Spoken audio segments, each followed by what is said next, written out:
What's up, everybody, and welcome to ITG Daily, the show that brings you the hottest in gaming news. I'm Drew Bosa. You can find me on Twitter at ArtisticGamer28, and that's the one and the only. It is Scott Savage. You can find him on Twitter at Savage. Scott, what's going on, buddy?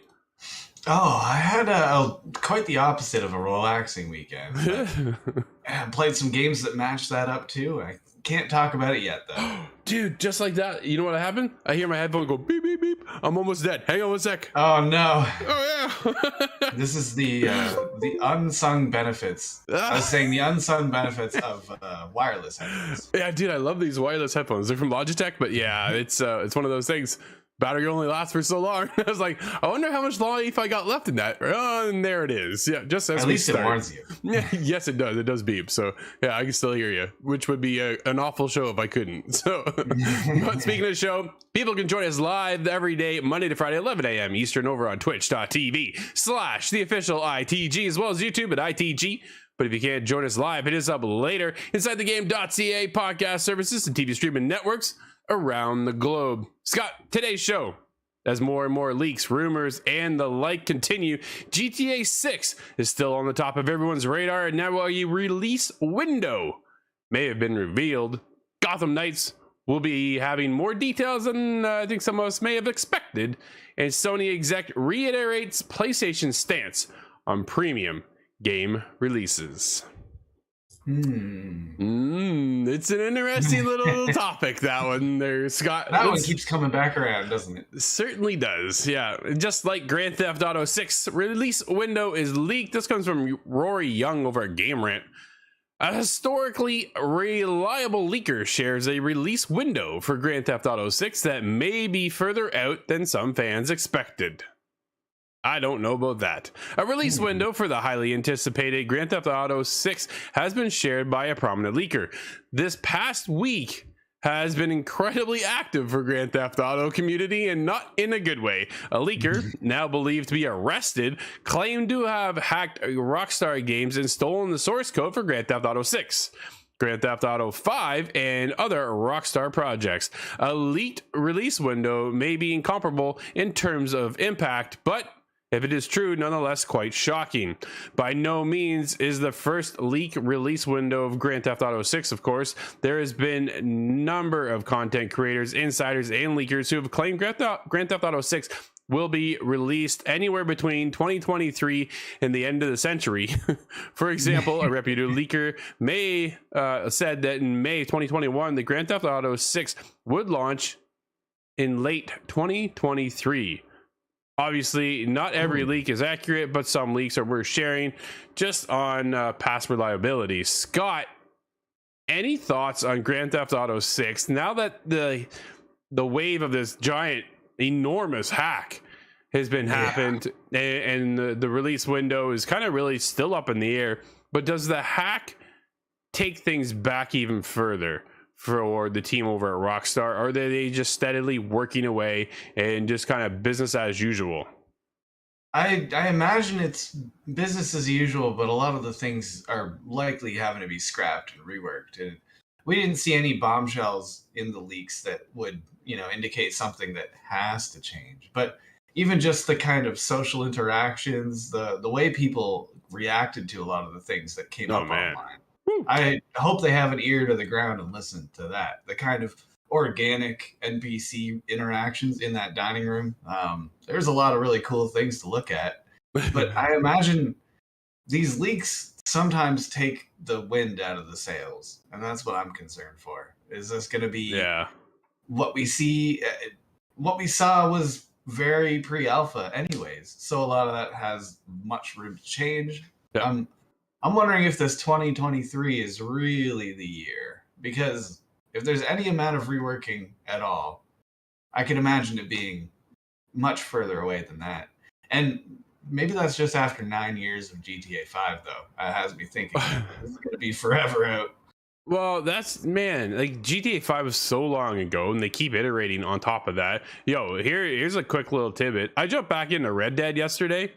The online component, right? And I'm flipping through, what a beautiful world. Like, it is absolutely stunning, that game. And I'm down by the water, I'm just looking around, like I'm enjoying the sights. What did I do? I did a supply run So like, but that was about it. As I venture in, I'm like, okay, what's the menu have in it right now? And I'm looking for the battle pass. Dude, it said in the battle pass, which was cool. Battle pass was cool, but it comes up going, okay, the battle pass will run from November until November 26th, 2021. Dude, that's the last time it was updated. Yeah, it's almost been a full year since they've really kind of done anything for a battle pass there. They did update some new gang thing situation. You can go out and roll if you want to do that, but man, I feel like we've done that way back in the day, and you and I haven't even played that much. It's pretty disheartening, honestly. It all began with one horse collision. And now they've shifted. Rockstar has said they've shifted both teams now over to Grand Theft Auto 6, which then, does that really mean they're getting ready for 2023? I don't think so. I think they're more in line for 2025. We've also heard rumors that they're waiting for people to get more hands-on because they want to focus heavily on next gen, that they want to allow people to get their new consoles. They want to get PS5s out there. They want to get Xbox Series X and S out in the wild so that everybody has one of those and they're able to then to play the next Grand Theft Auto game on the next gen console, which will then probably run another 10 years. Oh, it makes sense. You do want to stack it up to make utility of these new consoles. But if it comes out in 2025, is that 4 years into the cycle? That's a pretty late launch in a whole gaming generation. I don't think we see it next year. If I don't have a PlayStation 5 by then I'm really doing something wrong. Yeah, absolutely. That's what they're talking about, though, right? They want everybody to have that next gen console so that they can experience this. Do you think GTA 6 is next gen only, or will it be on last gen and next gen consoles? I suspect it'll be just current. What we'll have to start calling current gen soon. Sure. I think if you go back to PS4, Xbox One, I think it's too limiting. Or at least, maybe that's just me being hopeful, though. Yeah. Kind of blowing up the hype in my head of what GTA 6 is going to be. Yeah, absolutely. Scott, before we move on to the next topic, happy The Last of Us Day. It is The Last of Us.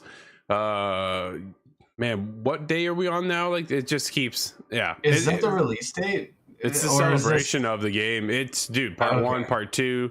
I believe this goes all the way back to part 1. And everybody now is posting stuff. They're waiting to see if Neil Druckmann has anything to say for surprises and stuff. And I don't think we're going to see anything out of it. It's just here, celebrate with us. And we got a bunch of streamers streaming the game and some other stuff. So I'm not really expecting too much, but as long as multiplayer would be nice. The Last of Us Day isn't the day the cordyceps virus broke free or anything like that. No. It was the day the game launched, and now they're celebrating it once again. So that's great to see it kind of live on. And dude, if we could just see a little bit of Last of Us multiplayer, please, for part 2, would be fantastic. That's the big question mark in my mind: is whatever even happened to that, dude? They're still working away on it. I'm like, it'll be packaged with part 1, part 4, part 1 version 4. Yeah, dude. Let's get into it. Is current gen PS4 and Xbox X our last gen? Oh, that's fair. Let's get into it. It's Gotham Knights. Cutscenes will play out differently depending on the character.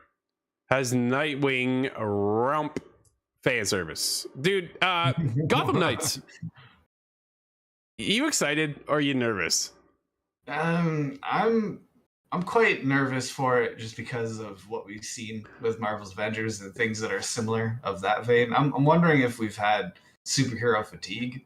That's fair. But then again, the Marvel Cinematic Universe will tell you that that'll just keep going and going. There is no fatigue in that world. Nope. This is over at VG 24/7 with Osen. According to Gotham Knights game director, you won't be able to experience all the story in just one playthrough. It's funny how they keep doing that to us.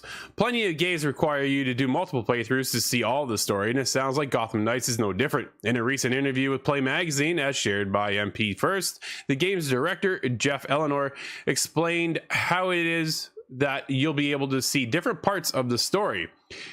You will not see all of it in a single playthrough, explained Eleanor, continuing to say, just because there's so much content that is unique to the hero's perspective of what's going on and what happened.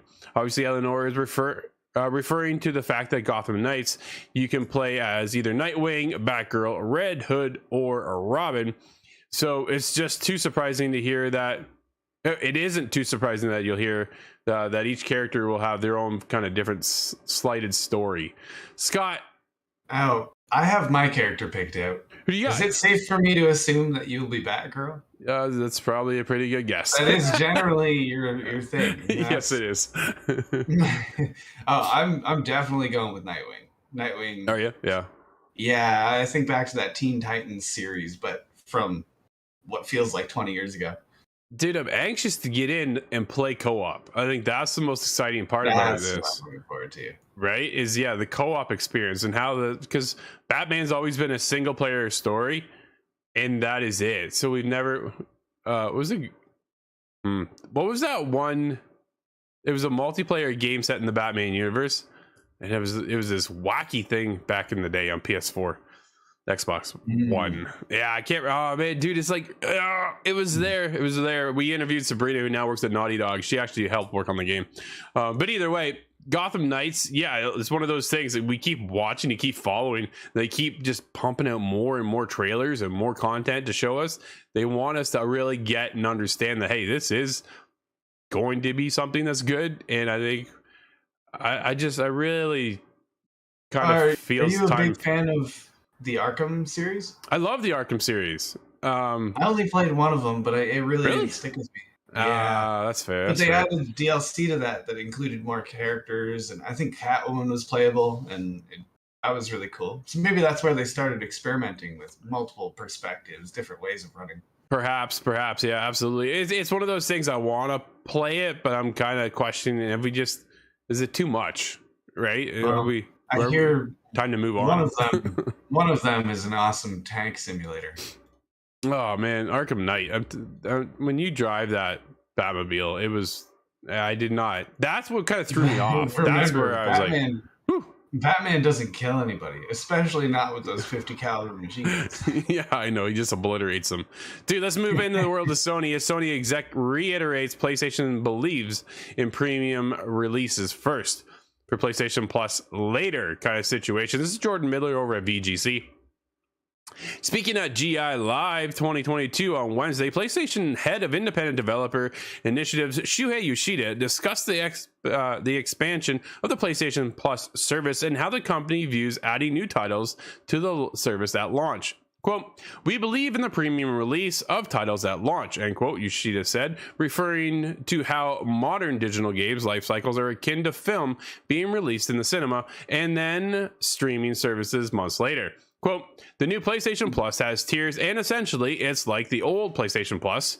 We still release 2 or 3 games every month, and a new tier, Extra, has a catalog of hundreds of games for people to play. For Extra, our approach is we like to help the publishers with lifecycle management. I was managing first party at PlayStation, so I know that it's like in the movies. A movie comes out in the theater first, then goes pay-per-view or a subscription service or free TV every time, generating new revenue and reaching out to a broader audience.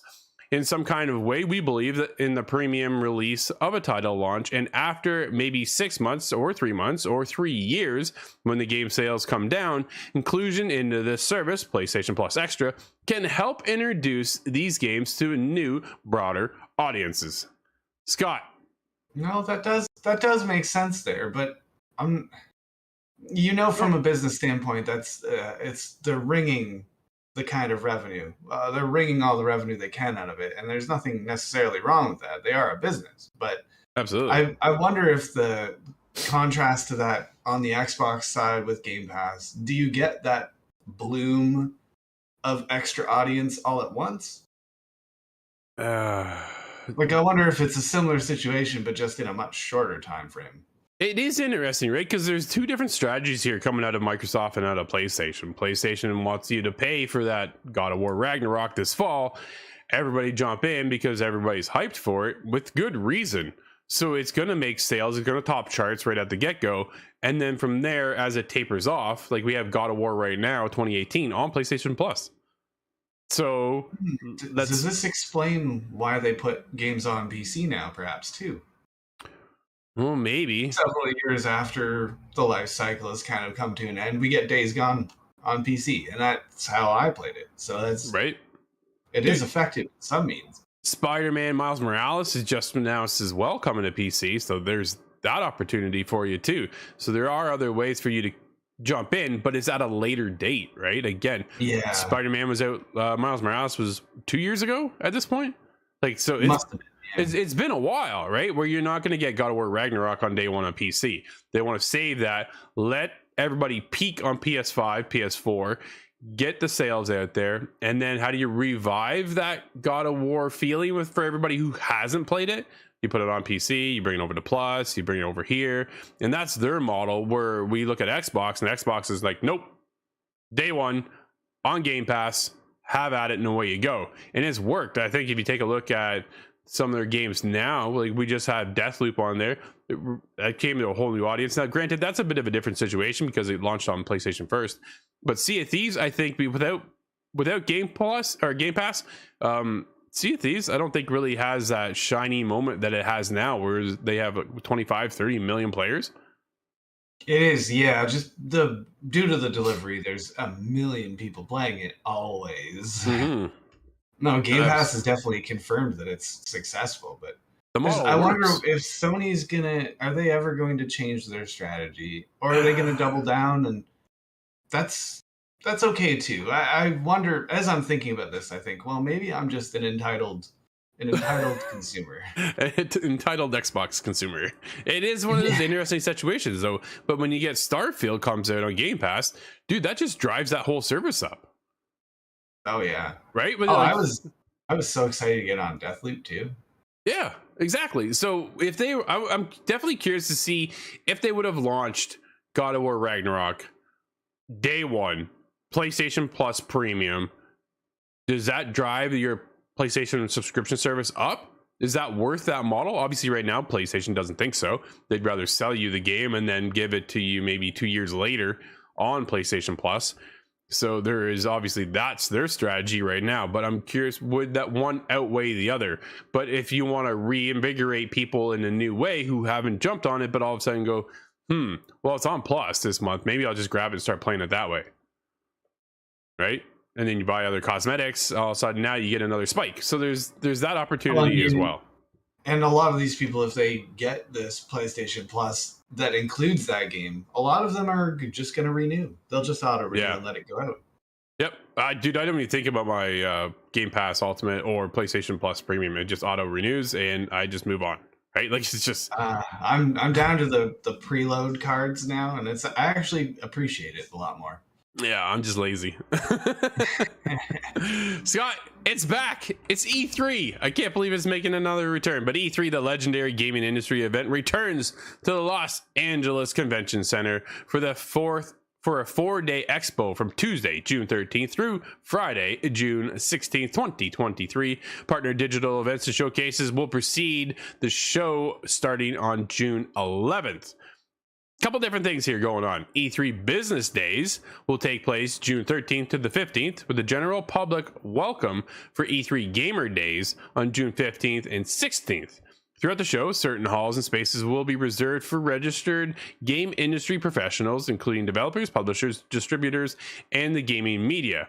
When consumers join the celebration on June 15th, spectator booths and dedicated theater offerings, deep dive looks at highly anticipated titles will await on the 15th and the 16th. So, a couple different things going on there, Scott. E3 back. Are you excited? Or is it I'm a little bit worried because I think we're going to see the last E3 very soon. And yeah. Although returning to an in-person event in Los Angeles, that's mega exciting for everybody in the industry. I've already seen people talking about it online already. Are we going to go? How good of a time is it going to be? You know, what kind of things to expect? Is it going to be more of like a theater kind of event? or more of an industry, you get to talk to other people in the industry kind of thing. Whether it's going to be for the insiders or the gamers seems to be, yet to be determined. Absolutely. I'm hoping we get in this year. I want to be down there June 13th and kind of get in and talk to some of the developers and stuff and showcase some of their games, and we'll get early access and preview for our audience to take a look at. So we'll see how that goes this year, or I guess next year in that case. But yeah, it's E3 used to be such a hype moment, and it's really tapered off. Obviously, a lot of things have changed. Everybody now features their own showcase, right? Sony's out. Xbox is not really involved either. They're kind of there, but not as much as they used to be. EA's doing their own thing. Like, so many companies now are just off to do their own thing, that E3 is really turned into, I think, something a bit different. So we'll see what the future holds next year in 2023. Do you think Jeff Keighley is going to host this one, or do you think he's blacklisted from as a sour kind of I think he'll kick it off in some sort of way. Yeah. Who else would you give it to, really, at this point, right? So yeah. yeah. Scott, I want to get into one more article before we get there for the end of the show. Certain Affinity has close to 100 people working on a big Halo Infinite project. Andy Robertson over at VGC. The company has shared more details on what this entails, telling VentureBeat that an unannounced Infinite project is the largest currently active at the company. CEO Max Haberman said, quote, "The biggest thing we're doing that's public right now for more than 2 years now, we've been working on a Halo Infinite, doing something that they're very prescriptive about what they can say."